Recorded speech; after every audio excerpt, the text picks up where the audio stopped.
Okay. This is where I write leave meeting. This is where you say, welcome, everybody. Welcome, everybody. Hope you're all enjoying the war. Okay, so Melissa, in her infinite wisdom and kindness, makes me pick a new topic every year. And so at some point I run into topics that are a little bit off. I'm going to have to run into topics like this year that are slightly off the beaten track. They're slightly off the beaten track for a reason. They're harder to wrap our heads around, and they're less, sometimes less meaty. But I think we can actually we can make this work. Okay, so we're gonna be doing this together, and we're gonna make this work. The topic is Shivat Tzion.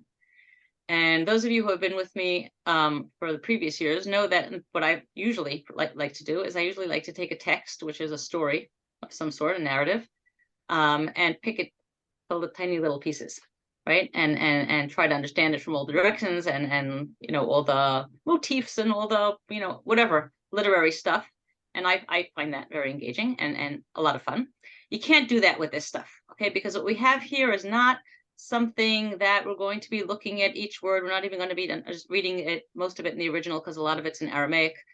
We're going to be looking at the information that we're getting more than the literary aspects of this information, in the attempt to try to put together and understand this whole long chunk period of history. Okay, so this is a history, sociology history class that we're going to be learning through the texts in Tanakh. Okay? So we're talking about the period of Shivat Tzion. The period of Shivat Tzion, oh, you did that twice, Melissa. How cool of you. The period of Shivat Tzion is the period of time when, well, you know what, we're going to talk about the whole Retzef in a minute. But we're talking about the time that they came back after the first Galut, and started to rebuild Beit HaMikdash and the building of the second Beit HaMikdash. Okay, that's the time that we're looking at. It's near the end of the Tanakh. It's the books that usually get skipped over. But that's what we're going to be looking at. Okay, but before we do that, I want to give kind of an overview of the history that led up to it. As opposed to previous years, we're not going to be doing this with a PowerPoint, mainly because I don't know what direction I'm going to be going. And I apologize ahead of time if it's going to be a little bit messy.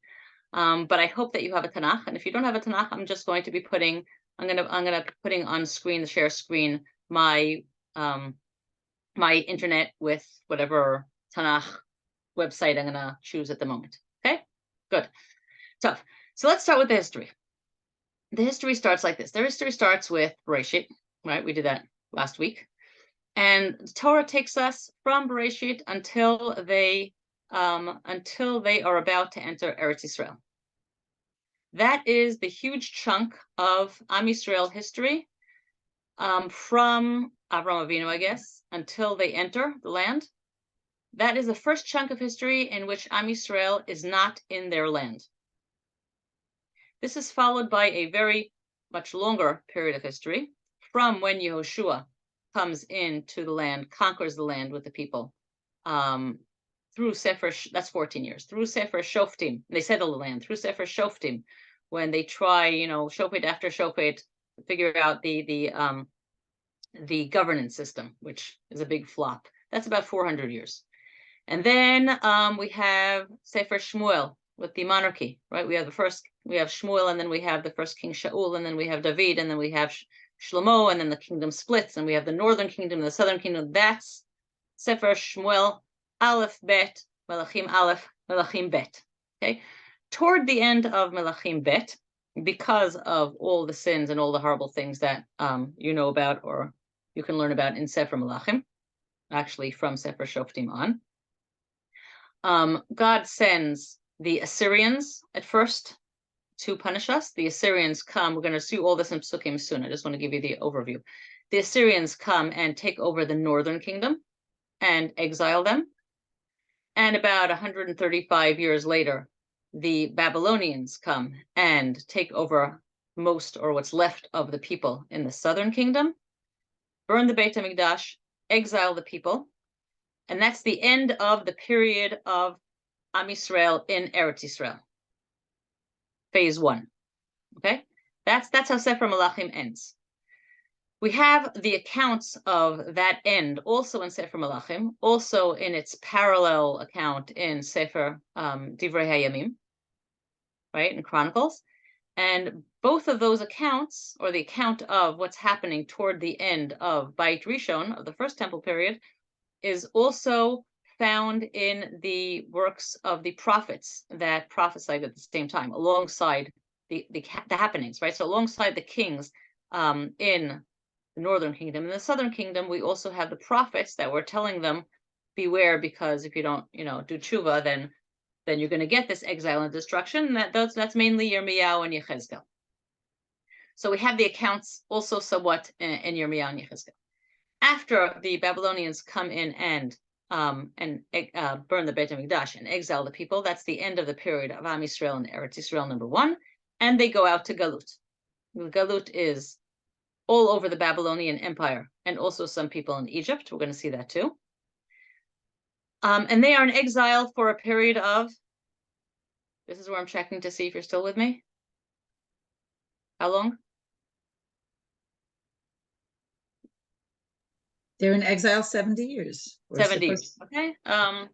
We're saying 70 years because that's what you always hear. Because Yirmiyahu says 70 years. And then we have to play a little bit with the dates. We're not really going to do that, but Mefarshim play with the dates to make the 70 years fit, right? Like it's like a gematria. You just have to add something and take something away, another piece of kugel, right? You know that can, right? To make the gematria fit. And then if you start over here and end over here, then it's 70 years. Or if you start over here and end over here, then 70 years. But generally speaking, it's more or less 70 years that they're in Galut. And then they come back. Right, then Cyrus gives his famous proclamation that they're allowed to come back, and they start trickling back. That is the period that we're talking about. Okay, we're talking about the period from when Cyrus gives his proclamation and they're allowed to come back, and the first people who come back, and then the next people who come back, and how they start building Beit HaMikdash and develops after there. That's our period. Okay, Tanakh ends pretty much on a high note, because the second destruction, the Beit HaMikdash by Titus, that's already not in Tanakh. That's already out of Tanakh. Okay, so that's the second period of Am Yisrael in Eretz Yisrael, and that's what we're talking about. Good. Okay. In order to do that, I want to first backtrack, and I want to look at why are you smiling, Paula? I'm sorry, my daughter-in-law just sent me a video. Oh, okay. And I have to that's I'm sorry. Oh, no, that's fine. I just thought I was being whatever. Great. Okay. During the period of 70 years, or whatever, plus minus 70 years that we were in Galut, is kind of a black hole of Jewish history. That is a period of history that we have the least amount of information. The end of the Babylonian Empire, the beginning of the Persian Empire, we have the least amount of information, written documentation, but we do have some. We know that what do we have from that era? What books in Tanakh cover the period of Galut? You all know this, I promise. Well, Yechezkel is in Galut, right? That's at the beginning of the Galut, right? But easier than that. Oh, like Megillat Esther. Like Megillat Esther. Okay, so we know some of what's happening in Megillat Esther, and also Sefer Daniel covers that part. Okay, so what I want to do before we start our topic is give some of the historical background to the topic. Okay, and one more sentence before that. The period of Shivat Tzion, when they come back, is in the books of Ezra and Nehemiah. That's what we're going to be doing this year, mainly Ezra and Nehemiah. But just like the book of Malachim, Shmuel and Malachim have the accompanying prophets of Yirmiyahu and Yechezkel, right, as prophecy that kind of you can fill in the picture, you can fill in the gaps of what's going on by looking at the prophecy. Also, the time of Shivat Tzion, also the time of Ezra and Nehemiah have the prophets, the last three prophets in Israel, Haggai, Zechariah, and Malachi. and they give a kind of different perspective on that period. So that's why this course is a little bit difficult and messy, because we're going to have to kind of zap back and forth and intertwine between what's happening at the time in the chronology of Ezra and Nehemiah and what the Nevi'im, Chagai, Zechariah, and Malachi have to say about it. And sometimes we're going to have to zap back to Daniel or to Esther or to whatever to figure out what's going on. Okay, that's why it's kind of messy. And to add to all our problems, a big chunk of Sefer Ezra is in Aramaic. So before next class, everybody needs to brush up on their Aramaic until you're proficient enough to read and have an easy conversation. How many lessons? Till next week. Aramaic? By next week, I'd like you to be able to say good morning to me in Aramaic. Okay? Safra Tova, everybody. Tov. Let's start with, let's backtrack to the first galut. The first galut, as I said, there were two exiles that we hear toward the end of Sefer Melachim. One is of the northern kingdom, that was by the Assyrians. And then we have the galut of the southern kingdom, and that was by the Babylonians, because by that time, Bavel had taken over Ashur as the regional superpower. After Bavel, it's going to be Paras, Persia, and when Persia comes to power, that's when we're allowed to come back. Okay, so let's start with the first galut. I'm going to share screen. There are many places online that you can get. You can see this, right? There are many places online that you can get psukim that you're looking for. There are a few easy ones. For example, if you look at what's it called? Separia is one of them, but I find that a little bit hard to navigate quickly. If you look at, I'll just show you an easy one. I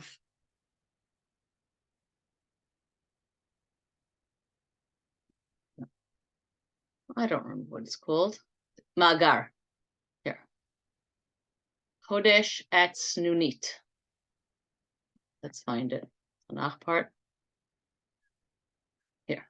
Magar Safruta Kodesh is it's not a very elegant one, but it's one that I find very easy to navigate. You have here Tanakh, Torah, Nevi'im, Tuvim, right? So it's very easy to navigate. The other option, which is good, is hatanach.com, which is the Michelet Herzog one. Do all of you know the Michelet Herzog website? I'll tell you why. First of all, I want to introduce you. Since this is a Tanakh class, I get to do that.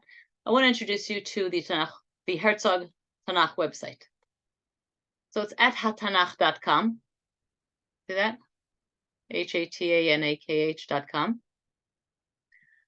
You can have it in English or in Hebrew, right here. See this? Right now it's in Hebrew. You could switch it to English if it makes you happy. The words are still going to be in Hebrew, but you're going to get some translations. All right. Let's stick to Hebrew for a while. It has a lot of good things. For example, we are now, this Parsha is going to be Parshat Noach, right? So I'm going to open to Sefer Bereshit. Where's Parshat Noach? Perek Zayin? Let's check. I'm just making this up. It's the middle of Vav. Middle of Vav. Okay, close enough. Okay. Let's go to the middle of Vav. Perek Zayin, Perek Vav. Okay. What's good about, here you go. First of all, you have the whole text, which is nice. Okay. You can get it with the ta'amim, you can get it with or without the nikud. Here you have a great thing here, which, for example, you can look, I could do this in English if it makes you happy. Here, hold on a second. It will give you a whole bunch of options for learning on your own, any part of Tanakh.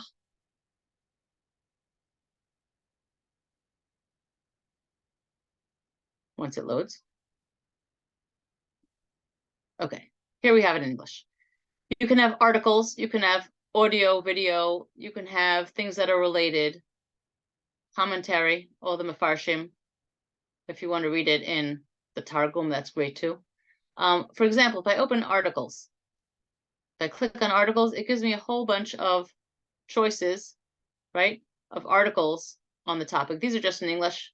There are only 5 in English on this parak. Hebrew is going to have a million more. Okay. Why I particularly like this website is not for any of these. I like this website for the maps. If I'm on this parak and I click, it doesn't let me click. Maybe it's going to let me click in Hebrew.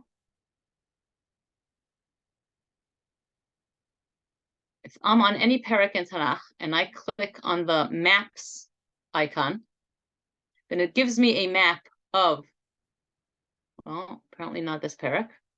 Maybe there's no There might map not on be this any parak. locations. There might not be any locations. Yeah, there might not be any locations. If there are any locations, Pick a let's different- find any location. Here. Maybe here. No. Here there is a map. I know there is.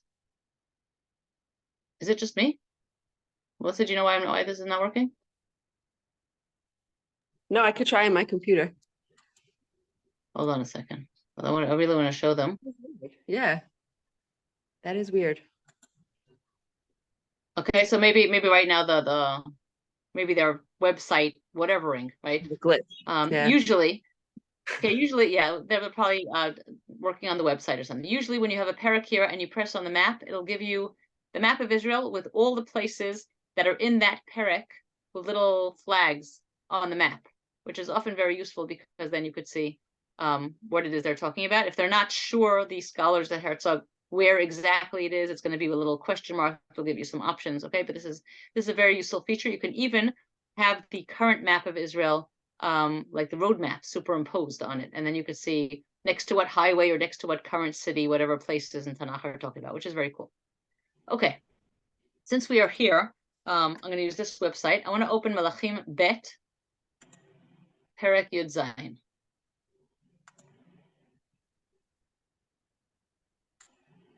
Melachim Bet, Perek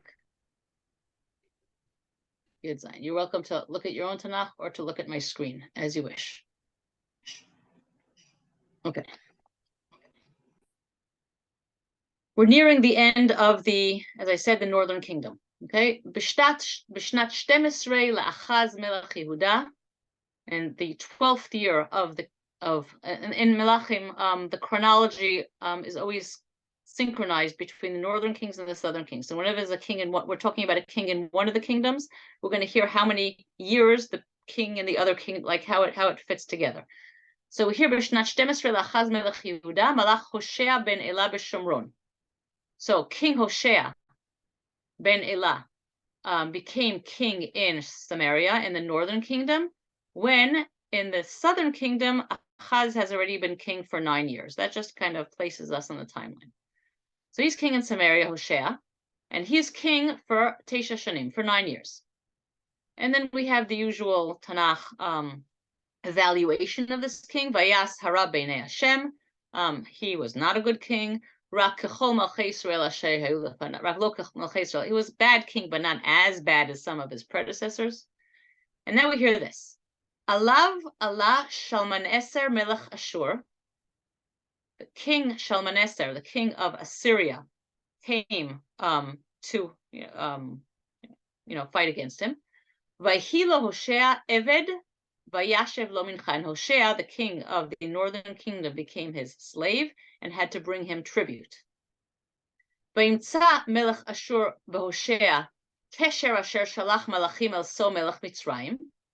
And the king of Assyria found out about Hoshea that he had secretly contacted through messengers, malachim.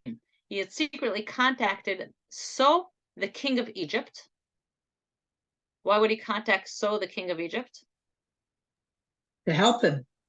Right? Okay, we're talking about alliances. And back then, like today, right? Today you can see it live on television. People pick sides. And people usually try to pick the winning side, because at the end of any great battle, you're going to have one winning side and one losing side. So it's in everybody's best interest to pick the winning side. So here, Hoshea, the king of the north, was hoping that in the great battle and the great contenders at that time for superpower status were Assyria and Egypt. Later on, it became Bavel, but Egypt was still in the game. And so Hoshea was hoping that Egypt is going to eventually win and become the next superpower. So he turns to Egypt and says, can we have an alliance? Help me out here against Assyria, presumably, and then I'll help you out back, right? And because he contacted the king of Egypt, Lo he'ela mincha lemelech Ashur, tishana b'shana. So that year, he stopped paying tribute as he had done for several years. This did not make the king of Assyria very happy. Vayatzreu melech Ashur, vayasreu beit kele. Okay, so he takes the king of Assyria, takes the king of the northern kingdom, and puts him in jail. Vayal melech Ashur b'chol haaretz, and the king of Ashur brings his soldiers, his army, throughout the entire land, talking about the northern kingdom. Vayal Shomron, he comes to Samaria, the fortified capital of the northern kingdom. Vayatzar elea shalosh shanim, and he besieged Samaria for 3 years. Why does it take 3 years? It takes 3 years because a fortified city is really, really difficult to break into. Okay, as long as they have provisions, they can hold out for as long as their provisions hold out, and so besieging a city is the only way to get through a fortified city, but it takes a long time. It took 3 years. Yerushalayim took 3.5. B'shanat she'it laHoshea, so in Hoshea's 9th year, which means that, I'm guessing, for 6 years he was servant and paid tribute, and then he decided to rebel and stop paying tribute, and then we have these 3 years of siege, right? So now we're in his 9th year. Lachad melech Ashur et Shomron, the king of Assyria captured Shomron, the city. Vayagel et Yisrael Ashura, and he dispersed. What is it called? What am I looking for? Laglot. I'm missing the word. He kicked them out. He dispersed them. He diasporaed them. What's the word for it? No help here. Okay. There's a word. You know the word I'm looking for. There is a word, right? Kick them out works. Exile. He exiled them. There you go. He exiled Israel to Assyria. Vayashev otam b'chalachu v'chavor nehar gozan va'arei medai. He dispersed them in all these places. Okay, Assyria's method of conquest when they conquered people is they would take whatever nation they conquered, and they would disperse them among different nations, and they would take those other different nations and they would disperse them also, and they would create this whole concoction such that in every place in Assyria that they conquered, they would have little bits and pieces of each nation. That's the divide and conquer method. Okay, and the point of that is because if you don't have if you took all of the people in northern Israel and just displace them somewhere else, you're going to have a pocket of people who want to rebel against you, and they're going to make their plans, and they're going to be angry, and they're going to keep whatever strong. But if you disperse them and everybody comes in as a stranger everywhere, everybody's a stranger, it's a lot easier to control them. This was the Assyrian method. This is not what the Persians later did. Okay, but this is what Assyria did.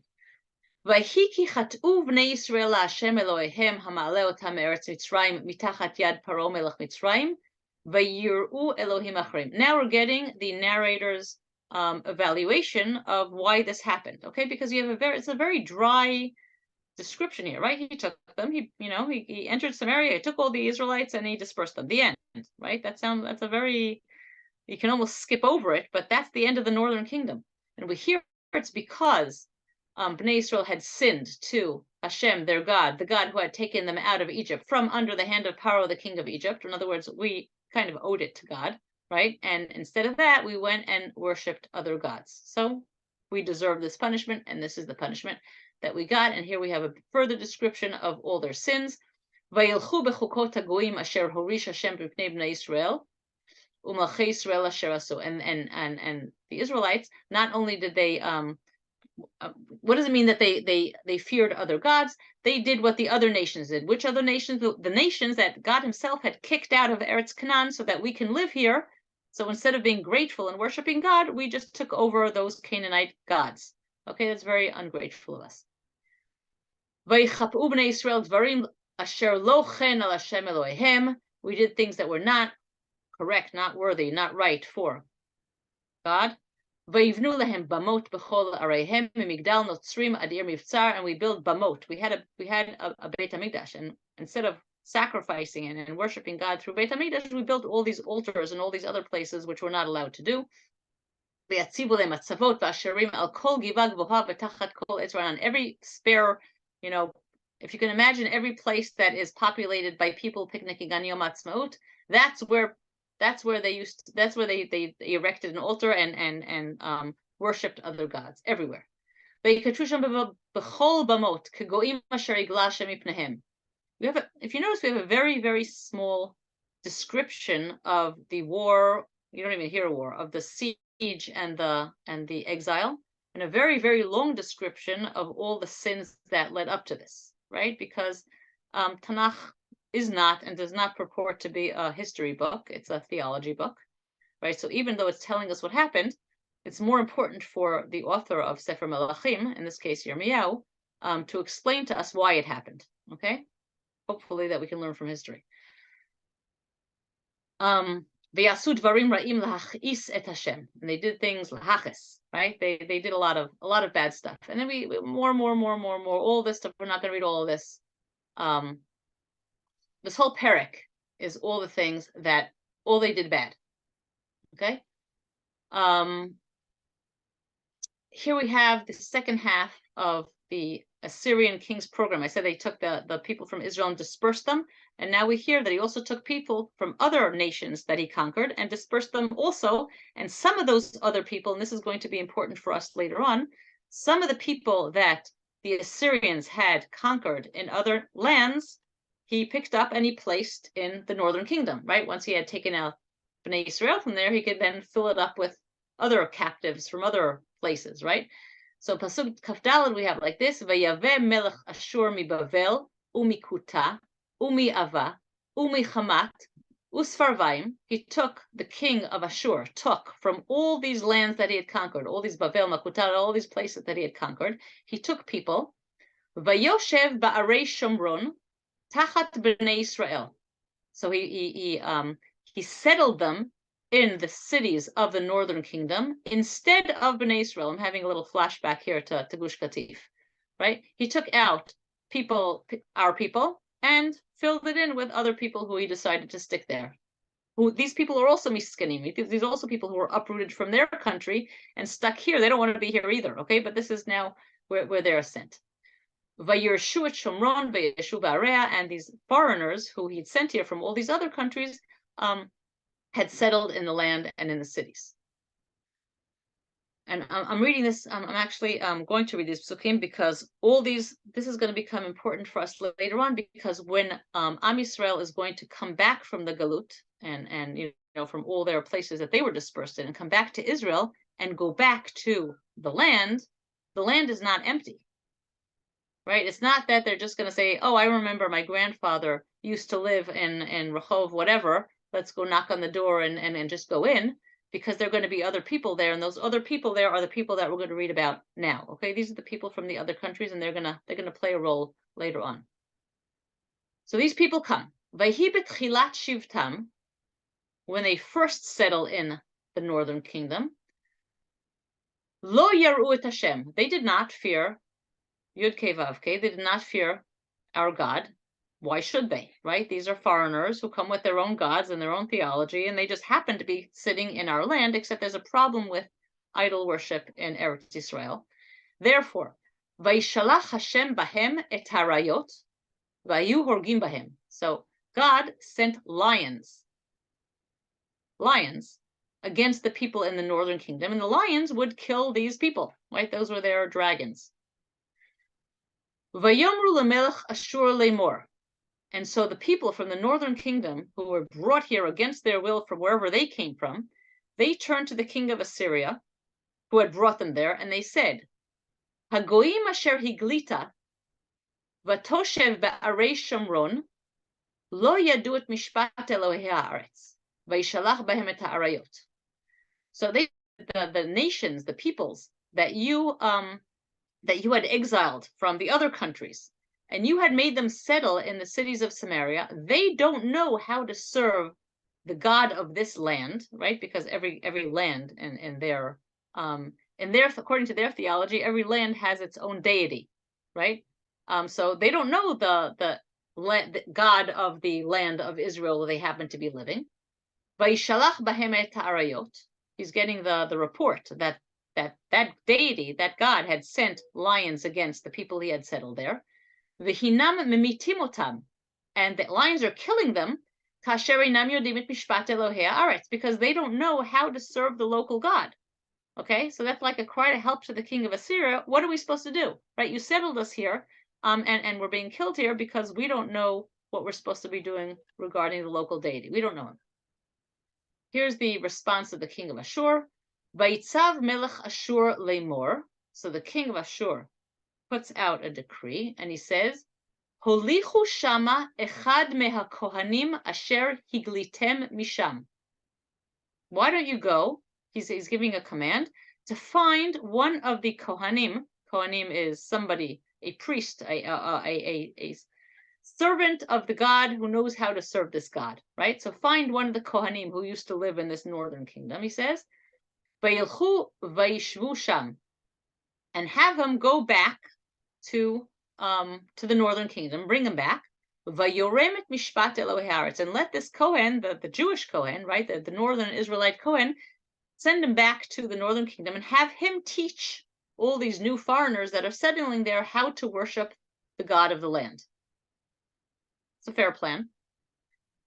Vayavo echad me'akohanim asher higlu mishomron. So one of the Kohanim, indeed, who was taken out of Shomron, exiled, now returned. Vayeshev bebeit El, and he settled down in Beit El, which is in the northern kingdom.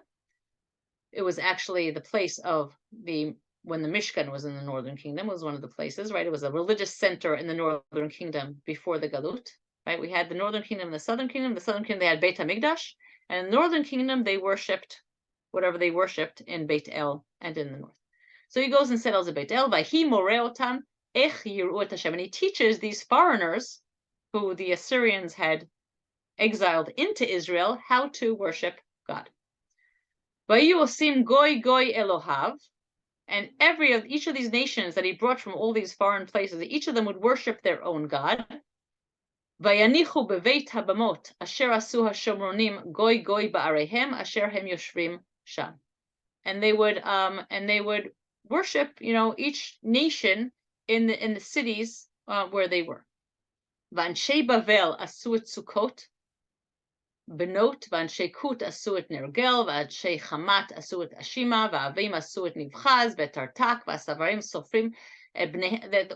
We have a description here of all these foreign nations that are in the northern kingdom, how they worship their own gods. They each did their own thing. Et bneihem sorfim ba'esh, right? They put their children through fire. La'adra melech, ve'anam melech, Elohei. So they each had their own gods, and they worshiped their own gods. They kept their own religions. Okay, they didn't become converts. They kept their own stuff, but besides their own stuff, since they're polytheists anyway, what do they care if they add another god? So they also vayu yireim et Hashem. They also feared God, our God, Yud Kei Vav Kei. V'yasu lahem mikzotam kohanei vamot. So they also used to worship our God in the Bamot. They had their own Kohanim, and they would worship their Bamot, their God in their Bamot. Et Hashem hayu yireim, ve'et Eloheihem hayu ovdim. Okay, this is what's called syncretism. They worship both. They worshipped our God, and they also worship their own gods. I can't blame them, right? They have no reason to do otherwise. They worship their own gods because that's their gods. They worship our gods because they feared because of the lions. So this is what they need to do to keep our God and his lions off their back. So they worship both. Ad hayom hazeh, till today, when this book is being written, hem osim kemishpatim harishonim. אינם יראים את השם ואינם עושים כחוקתם כמשפטם וכתורה וכמצווה אשר ציווה השם את בני יעקב אשר שם שמו Israel. They didn't become Jews only God-fearing. They didn't really fear God. They feared the lions, and therefore they did whatever rituals or whatever they had to do alongside worshiping their own gods. Vayichrot Hashem itam brit. God tried to reach out to them and said to them, Lo tiru Elohim acherim, velo tishtachavu lahem, velo ta'avdum, velo tizbechu lahem. I'm sorry, we're talking about the people. We're talking about Bnei Israel now. Sorry, I apologize. He's talking to the Navi is now going and castigating the people who are not doing what they're supposed to be doing. God says, you have to do the Torah, you have to keep the mitzvah, do not worship other gods, but you should only worship God who took you out of Eretz Mitzrayim. Lo tishtachavu, to him you should bow down, to him you should worship. Do not forget the Brit, but they don't. Okay. And at the end of this section is Vayu Goyim Ha'ele Yerim et Hashem et Psilahem Hayu Ovdim. They would fear God and they would also worship their own idols. Gam bneihem bnei bneihem kashur asu avotam ad hayom hazeh. Okay, what we get from all this is that we have now. Hold on a second. Let me close this. What is this chat? What did I miss? Okay, do that in a minute. Let me just see if mine's working. Melissa just said that her thing is working. I just want to see if my map works also.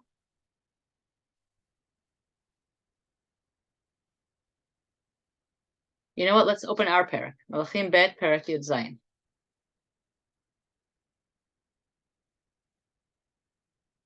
Malachim bet. We can see all the places that that the Assyrians brought the people from, if the map works.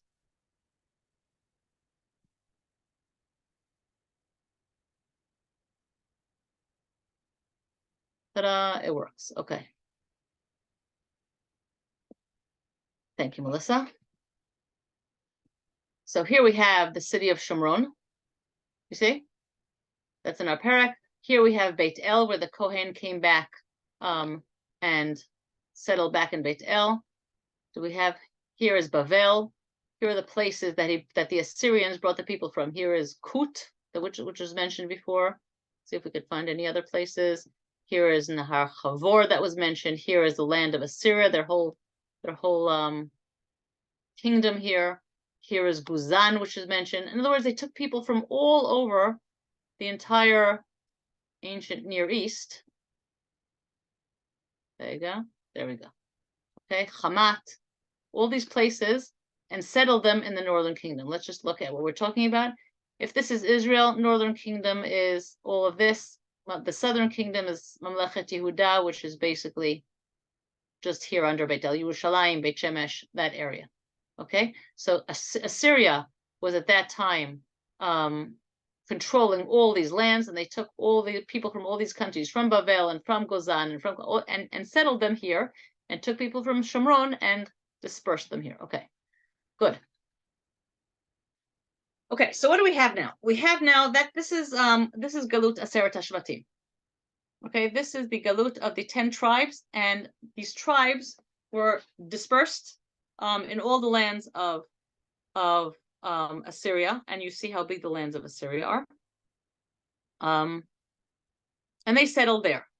Now, because they were so dispersed, maybe because they were so dispersed, they presumably had to, find their land legs whenever they landed.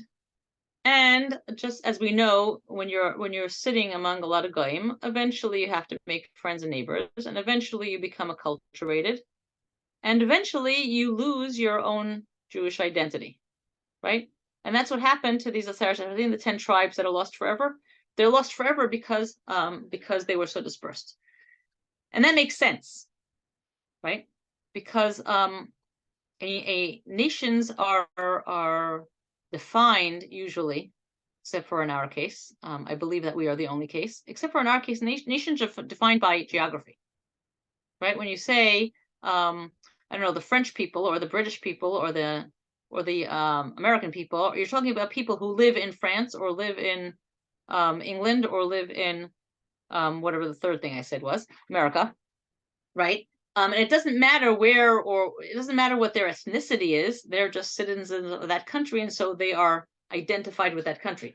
Jews are different, right? We like to think that we're different because we became a nation before we had a land, right? We became a nation in Mitzrayim. Now this is really interesting because if you think about how did we get to Mitzrayim, we got to Mitzrayim because of the famine, right? In the days of Yaakov and Yosef. Now we were not the only people in the area, the general big area of that map. We were not the only people that were affected by the famine, right? Who else was affected by the famine? I'm just asking you questions. Everybody. Everybody, thank you, because I want to make sure you're still with me. Everybody except for the Egyptians, right? Because the Egyptians had the Nile, right? So everybody, which is people from Israel and people from Edom and people from Moab and people from Ammon and people from Aram and people from, wherever it is that could make it to Egypt, made it to Egypt because that's where there was food, right? Now, once you make it to Egypt and you settle in Egypt, let's just think of the case of Yosef, because he's a good case, okay? He came to Egypt, and first he was a slave in Potiphar's house, right? And if he was a slave in Potiphar's house, and let's say he wasn't Yosef a tzaddik, and he would remain a slave in Potiphar's house, how long do you think he would remain? How many more days do you think, or months or years, would he keep on putting on his tefillin? I don't know if he had his tefillin with him when he was thrown into the bor. He certainly didn't have his shas. It's like the African slaves that were brought to America were not Christian, but they're Christian. Right. They became Christian because their masters were.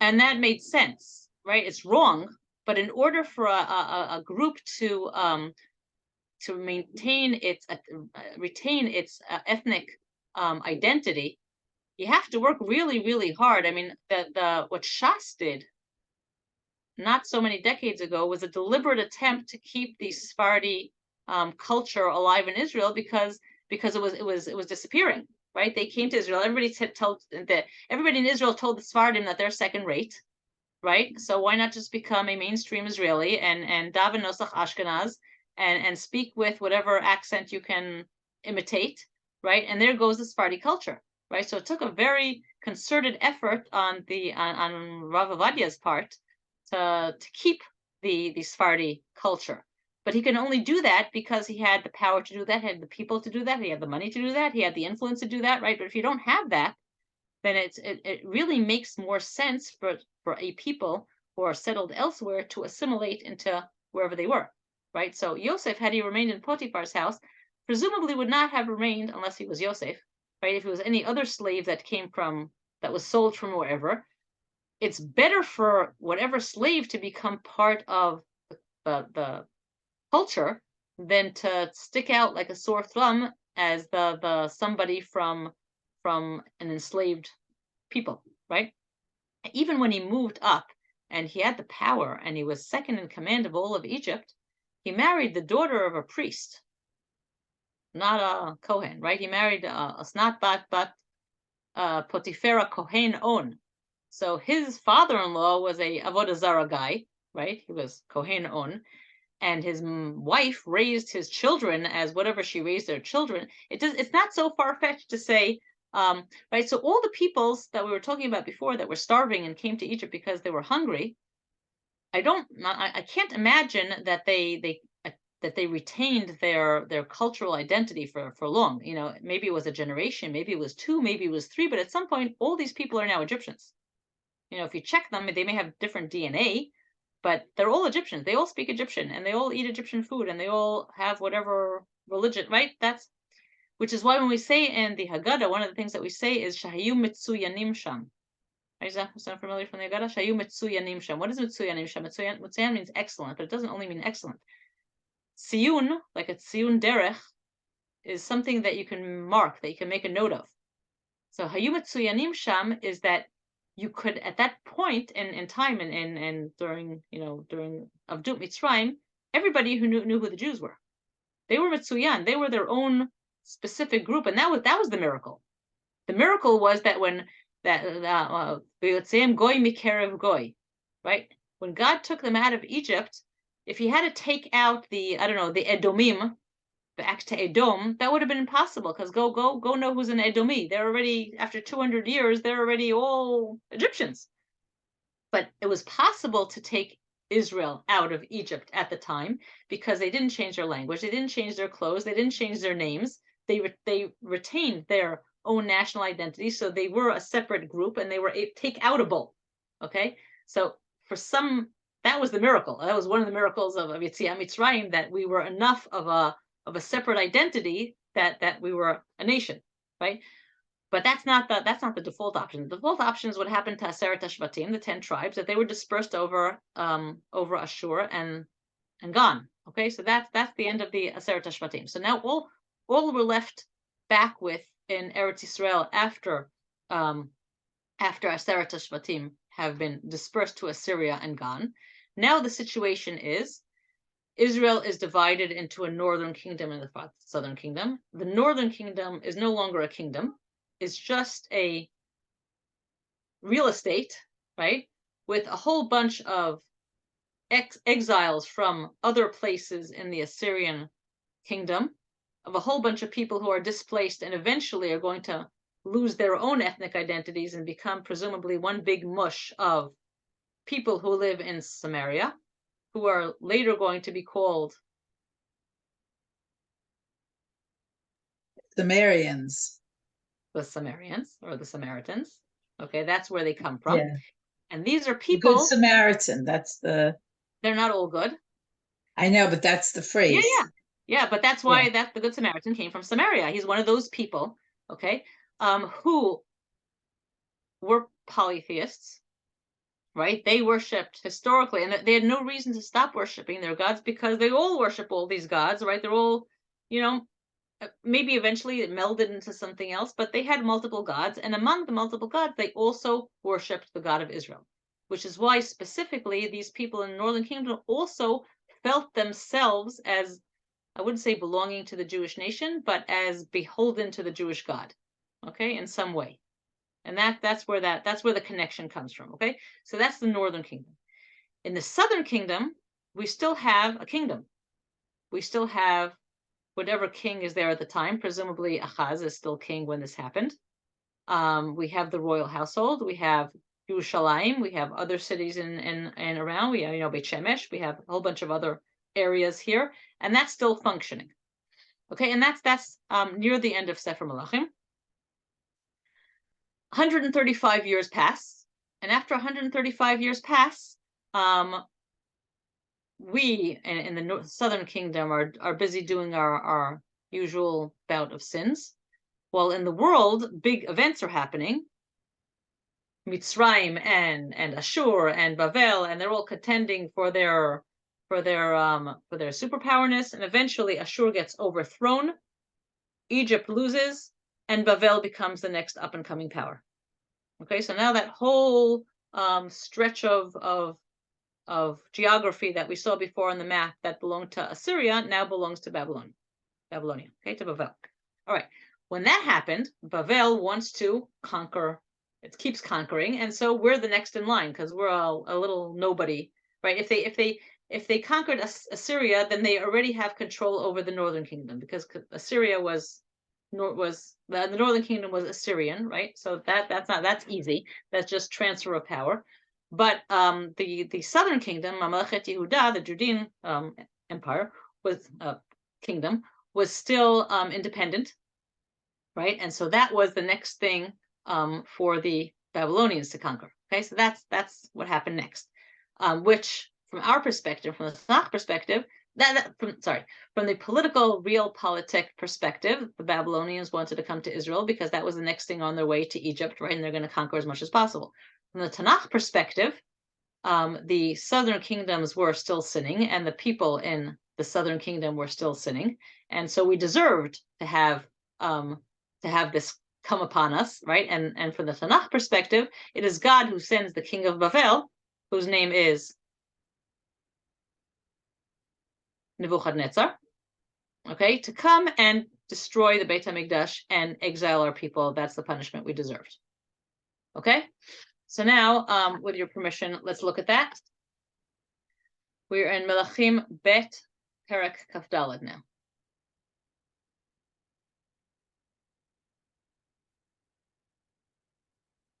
go back to. There's your map. It finally opened. Yeah, I opened it before. Yeah. Okay, I left for a second. You left, you see? Yeah, well, no, my soldier just walked in the door a couple minutes. Yeah. So Everybody with their excuses. Melchim Bet Perek Kaf Daled. Okay, Melchim Bet Perek Kaf Daled. We have the end of the southern kingdom, but we have it in two. How do I close this? We have it in two bouts, in two steps. Okay. Let's start here. Let's start. It's hard to know where to go back. How much patience do you have for history? The last good king in the northern kingdom was Yoshiao. After Yoshiao, we have Yoachaz. We're talking about the southern kingdom. Stop it. Ben Esrim v'Shalosh Shana Yoachaz b'Milcho. We don't hear the comparison to the northern kingdom king because there is no more northern kingdom. Okay, so now all that's left is the southern kingdom. He's 23 years, this Yoachaz, when he becomes king. He's king for 3 months. And he was a bad king. And Paro Necho, who was the Paro, the king of Egypt, goes and takes him. And because Mitzrayim at this very small interval is power, has the power over Israel, and he takes him and he gives him a knas of 100 kikar kesef and kikar zahav. He has to pay him a lot of tribute. And instead of this king, Vayamlech Paro Necho et Eliakim ben Yoshiao tachat Yoshiao aviv. He decides who the next king of Israel is going to be. This is obviously a puppet king, right? Because the king of Egypt put him there on his throne, a man named Eliakim, and he changes his name to Yehoiakim, which is another indicator that it was the king of Egypt who is in power because he has the power to change also decide who's going to be king and also to change his name. Ben Esrim v'Chamesh Shana Yehoiakim. He was 25 when he became king, and he ruled for 11 years. And he was also bad. Vayas hara b'nei Hashem kechol asher asu avotav. Now, given that he was bad, b'yamav ala Nebuchadnezzar melech Bavel, and his days, in the days of Yehoiakim, Nebuchadnezzar, the king of Bavel, came. Vayhilo Yoakim eved shalosh shanim. He served him for 3 years. And then he decided to rebel. Now, this was a dumb move, okay? It's a dumb move, especially if you lived at the time and you went out in the evening because you had nothing else to do. And so you strolled around and you went to Kikar Ha'ir and you saw Yirmiyahu there on his soapbox. And Yirmiyahu was saying, year after year after year, serve the Babylonians. Don't rebel against the Babylonians. Bad idea to make the Babylonians angry, right? And the people were saying, well, first of all, Egypt is the superpower right now, and second of all, we're strong enough, and third of all, nobody could do anything to us because we have a Beit HaMikdash, and God will not let His Beit HaMikdash be destroyed. So we're safe, and Yirmiyahu jump in a lake, right? They've been telling him this for decades, but they ignore him, and they rebel against the king, against Nebuchadnezzar. And so God sends against the king of Israel, against Yehoiachin, the Gdudim, the divisions of the Kasdim. Kasdim is a Tanachi word for Babylon. Gdudei Kasdim, Bet Gdudei Aram, and the legions of the Arameans in the north, and Gdudei Moab, the legions of Moab who are in the east, and Judei Bnei Ammon, northeast, Vishalchem Biyuda. All these people presumably are coming together in coalition because they're all in cahoots together with the king of Bavel, right? Just like we said, we're going to be together with Mitzrayim because we're banking on them. All these other kings, Ammon and Moab and Aram, they said, no, we're betting on Bavel, so we're going to side with him. So they're now all of them in a coalition coming to Jerusalem. And we hear, okay, he's going to die now. And after he dies, so when Yoachin comes to power, we already have the Babylonians fighting against us. od melech Mitzrayim latzeit me'artzo, and the king of Egypt could no longer leave his land. In other words, our chosen allies can no longer come and help us. Ki lakach melech Bavel minachal Mitzrayim ad nehar Prat, kol asher hayta lemelech Mitzrayim, because the king of Bavel took over all the area that the king of Egypt had until then control over, from the Nachal Mitzrayim, from the Nile, until Nahar Prat, until the Euphrates in Iraq, right? So all that place which Egypt had control over, now they're being swiped away by the Babylonians. Okay, so Egypt can no longer come to help us. So now we have King Yehoiachin. I'm sorry that thing keeps popping up. Vayas hara b'nei Hashem kechol asher asa aviv. He too was a bad king. And now we have the first galut of Yehuda. Ba'etahi alu avdei Nebuchadnezzar melech Bavel Yerushalayim. Okay, so the Nebuchadnezzar, the king of Bavel, his people came to Yerushalayim. But Tavoa Ir b'matzor, Yerushalayim is a fortified city, so it requires a siege. So now Yerushalayim is being besieged. V'yavo Nebuchadnezzar melech Bavel al ha'ir v'avadav tzarim alea. So he himself, the king, comes and they close Kfish Mispar Echad on and off because Nebuchadnezzar is coming to Yerushalayim. It probably happened on a Wednesday morning. Vayetze Yehoiachin melech Yehuda al melech Bavel. Hu ve'imo va'avadav v'sara v'sarisav. Yehoiachin, the king of Yehuda, goes out, surrenders to the king of Bavel. He and his mother and his servants and his ministers and his slaves, everybody, all these people went to Bavel. V'yotze misham et kol otzrot Beit Hashem.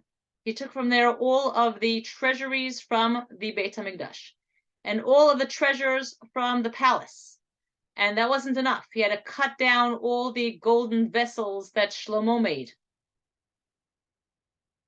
In other words, all the good stuff, the cream of the crop. V'igla et kol Yerushalayim, v'et kol asarim, v'et kol giborei achayil, 10,000 goleh, v'chol hacharash v'amazger. So the king of Bavel exiled all of Yerushalayim, all of the ministers, all of the giborei achayil, right? All of the top echelons, 10,000 people. Kol hacharash v'amazger. Hacharash v'amazger are the craftsmen, right? These are the white collar people. These are the people like the upper crust of Yehuda. Lo nishar, and they didn't leave anybody in Yehuda. Zulat dalat am haaretz, except for the Nebachs, right? Everybody who left were the people who he didn't really need or want, right? He took all the strong people. Anybody that's left is not going to fight him. Of course, anybody that's left can't pay him any tribute because they're the poor people, they're the wretched people. Okay, they're the people who are left. Vet kol anshei chayil, Shivat elafim v'acharash v'amazger elef, hakol giborim osei milchama. All these people, all the strong people, ve'yaveim el melech Bavel, gola Bavela. Okay, so he takes all these people to Bavel. And vayamlech melech Bavel et Matanya dodo tachtav. He puts on the throne a man named Matanya, who was the uncle of the king that he took, of Yehoiachin, and he changed his name into Tzidkiyahu. Tzidkiyahu was actually a good king. He was king for 21 years. He was king when he was 21, and he was king for 11 years in Yerushalayim. Vayas hara b'nei Hashem kechol asher asa Yehoiakim. Ki al af Hashem hayta b'Yerushalayim u'b'Yehuda. It doesn't matter actually what he did. Here it says he was a bad king. He also did some good things, but God was already set out against Yerushalayim and against Yehuda, and he decided to hashlicho otam me'al panav. He's going to kick them out. And Tzidkiyahu once again made the stupid mistake.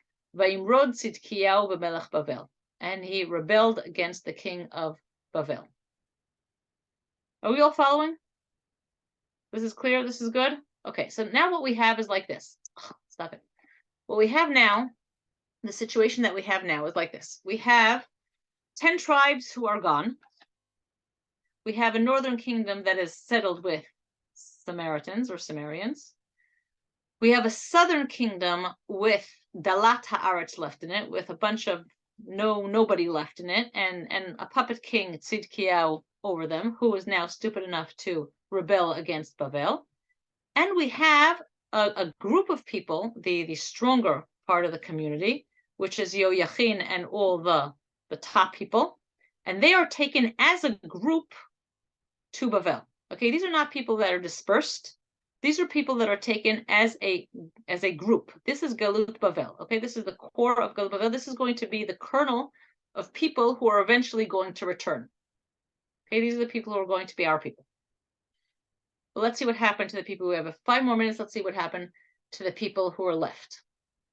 This is the sad part of Tanakh. One of the sad parts of Tanakh. There are many. Okay, so 9 years later, this king Tzidkiyahu was king for 9 years. B'chodesh ha'asiri ba'achzor lachodesh. What is the chodesh ha'asiri? Which month is the chodesh ha'asiri? We start from Nisan. So it's Teves, Tevet. Ba'asara lachodesh. 10th of Teves. 10th. Asara b'Tevet, right? On the 10th of Tevet. Ba Nebuchadnezzar melech Bavel hu b'chol chilo Yerushalayim. So they came back because he was rebelling. They came back to Yerushalayim. Vayichan alea. Vayivan alea dayek saviv, and he comes and besieges Yerushalayim. But tavo ha'ir b'matzor, and the city was under siege. Ad ashtei asrei shana lemelech Tzidkiyahu. If this is the 9th year, it starts in the 9th year. It was besieged until his 12th year. So for 3 years, it was actually 3.5 years. Batish'al chodesh vayichazak hara'av ba'ir. V'lo haya lechem l'chol la'am haaretz. Okay, and this is not the second Beit HaMikdash with the burning of the what's it called, of the reserves, right? This is not what we're talking about. We usually think about pictures of the Churban, the second Beit HaMikdash with the Melchemet Achim, right, with the civil war. That's not this. Okay, this is the first Beit HaMikdash. Everybody's together in this, but they're starving. They didn't have any food. V'tibaka ha'ir v'chol anshe milchama. Halayla derech hashar ben achomotayim. The city was breached, right? They gave in. They couldn't. And the people came out, and they went the whole night through the desert eastwards. They tried to run away. Right,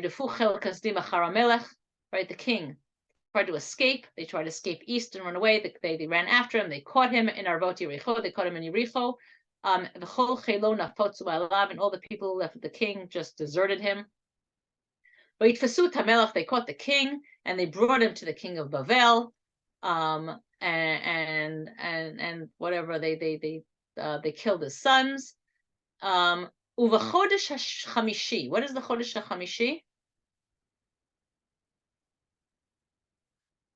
Nisan, Iyar, Sivan, Tammuz, Av. Right? B'shiva l'chodesh, in the 7th of Av. Ba Nebuchadnezzar melech Bavel, ba Nebuzardan Rav Tabachim, his chief executioner, came to Yerushalayim on the 7th. Vayisrof et Beit Hashem ve'et Beit HaMelech ve'et kol batei Yerushalayim ve'et kol Beit HaGadol Sarav Beish. And this Nebuzardan came, and he burnt the Beit HaMikdash, and he burnt the palace, and he burnt all the houses in Yerushalayim, and he burnt every Beit house, and they broke the Chomot. This took 3 days and ended on Tisha B'Av. Okay, that's where we get the first Beit HaMikdash and Tisha B'Av. And they took everything that was worth, all the heavy metals, all the gold, all the copper, and all the clay Hamikdash. They took all the things that they used to serve in Beit HaMikdash, all the kapot and yaim and amudim, and they took all this stuff is going to be important because it's later going to come up. But they're taking all the spoils from Beit HaMikdash and bringing them to Bavel.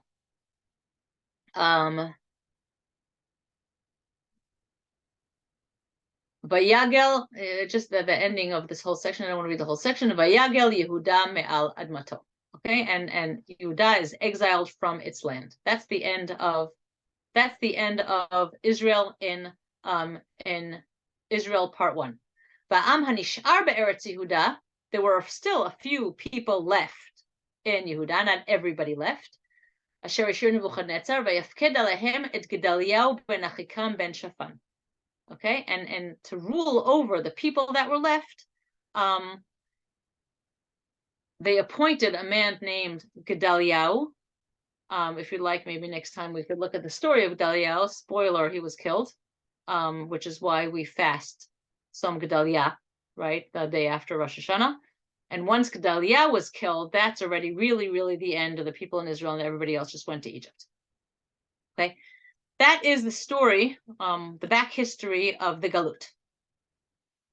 From this point on, now we have to figure out two things. First of all, what happens to the people in the Galut?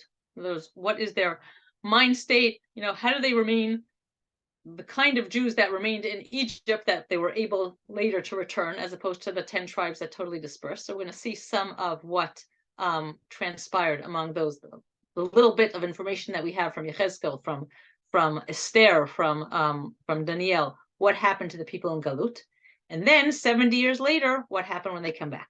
Okay, so as you see, this is basically going to be a history lesson. We're going to be using Tanakh to be learning the history. I think it's a fascinating period of history, and I think there's a lot of parallels also.